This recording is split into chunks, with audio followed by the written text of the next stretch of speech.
You say in your ads that you'll stand up to House Speaker Nancy Pelosi and President Biden if there are issues that you disagree on, and there are some. Are you already speaking out on certain issues where you disagree with both of them and where perhaps they've gotten it wrong? Yeah, absolutely. One, I won't support Nancy Pelosi for another term as Speaker. I don't think she's doing a good job, and we need new leadership in Washington, certainly in the 21st Congressional District as well. But Nancy Pelosi, Speaker Pelosi, prohibited moving forward with a bill that I fully support, an opportunity to prohibit members of Congress as well as their family members from holding and trading stock. Members of Congress should not be going there to enrich themselves and padding their stock portfolio. We're asking them to go there to serve our interests, not their own. And unfortunately, Speaker Pelosi wouldn't allow this bill to move forward. I think that that's a useful bill to actually restoring trust and faith with the American people. So there's one good example of that. We've talked about a number of examples in which I've been critical of the Biden administration, whether it's around inflation, border security, certainly the war in Afghanistan and how we drew that to a close. But I've given them some credit, certainly as they've prosecuted this war in Ukraine and supporting our Ukrainian partners. I'm willing to just be an honest broker, to call balls and strikes, and to call out members of my own party when I believe that they're wrong, as we've talked about even with Governor Hochul here. I think that that's what people need. We need a belief and trust that our representatives are representing our interests, not their party loyalty, not their own career advancement. We need someone who's going to call balls and strikes and advance our interests to protect our future. And you talk about Ukraine. Let me ask you about Ukraine. Yeah.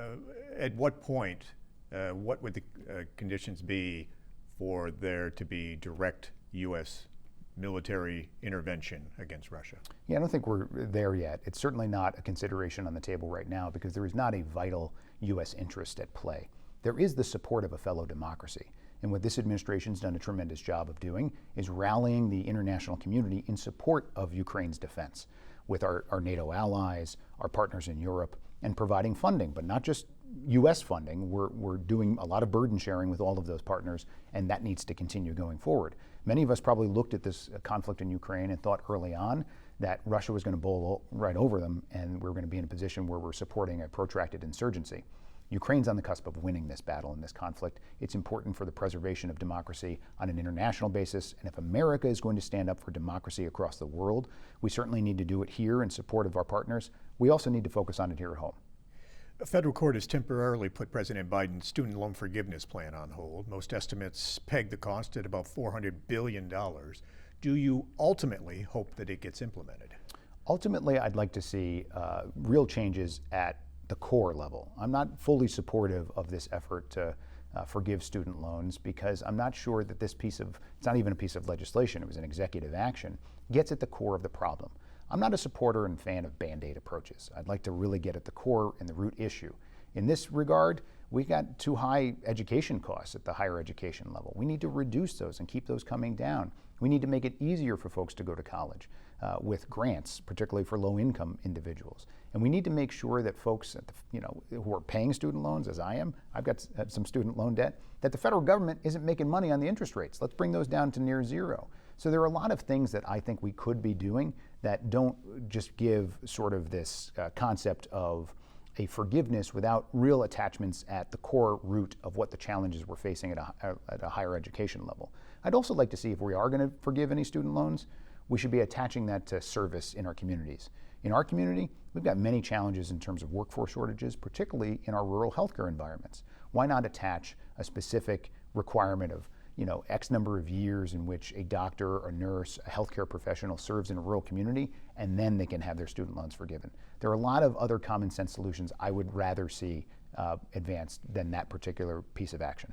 We've talked about some of your opponent's votes. What are some other examples of votes she's taken that you believe are out of step with the voters and constituents here in the 21st District? Well, she's refused to make investments within our community. Listen, our home here in the 15 counties, much of it includes the Adirondack Park. We rely on the preservation of our environment in order to preserve our local economy. And she has opposed every single effort to actually make investments in green collar jobs or opportunities to protect clean air and clean water. I think it's both absurd and dangerous to defund clean air and clean water. And she's become a very, very dangerous individual in opposing those efforts. This is an opportunity, and we've seen this in terms of her League of Conservation voters score, really bottom out. I'm proud to have the support and endorsement of the League of Conservation Voters in this race for that very reason, because of the difference in our approach there. She's also opposed supporting law enforcement with both funding as well as the support that we need to provide our federal, state, and local agencies the opportunity to combat domestic terrorism. She opposed that. The list is pretty long. I'll direct people, if they want to go check out our website, castelliforcongress.com. You'll find the Stefanik scam, in which she has claimed she cares about an issue or has claimed results, but in reality her votes say something dramatically different. Has she changed her position on climate change? I think she has. She's certainly not prioritizing an opportunity to combat climate change. We all see the effects at a local level. It poses a direct threat to our local economy, certainly in the park. It poses a direct threat to farmers. There's a real need for us to protect against the threat from climate change, but also seize upon the opportunities to grow those green-collar jobs. We have tremendous natural resources that could be brought to bear to help grow our economy. We need a representative who's going to invest in our future and to make the kinds of focused area investments that will help grow our economy. We want to see that around other areas too: childcare, affordable housing. These are the top challenges I not only hear from working families, but also from small business owners. And we need a representative who's going to fight for those kinds of investments in our community. The Inflation Reduction Act made it through Congress this summer. It would spend nearly $400 billion to fight climate change. Is that money earmarked to take significant steps to combat climate change, or should Congress be doing more? I think that this is the most significant piece of legislation we've seen in decades to combat climate change.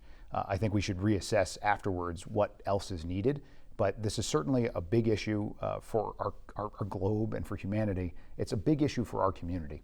And those kinds of investments, I believe, will pay dividends, not just in protecting our local environment, which, guess what? Also, those of us who love to recreate, conservation is a key component of that. We need to conserve our environment in order to continue to enjoy this wonderful outdoors. But many people like to enjoy those outdoors as well. That helps us grow our economy. These are the kinds of investments that I believe are tremendously useful to protecting our climate, protecting our environment, and growing our economy. And you support that the U.S. has rejoined the Paris Climate Accord and reaffirmed meeting those goals? Absolutely. Let me ask you about China. We talked a little bit about the war in Ukraine. There are also concerns about what if China uses military action to take control of Taiwan? How should the U.S. respond? Yeah, I think we need to have a strong deterrent before we even get to that point. And by clearly communicating to the Chinese that no military action against Taiwan will be acceptable, I think we have an opportunity to prevent that from happening. We support a one China policy, but we need to also make sure that we're supporting our fellow democracy in Taiwan. So this is a very fine line that needs to be drawn. It's one that I believe this administration is handling appropriately and working with partners and allies across the globe to communicate that very effectively. Matt Castelli, thank you very much for taking the time to join us. We appreciate it. Thank you so much, Tom.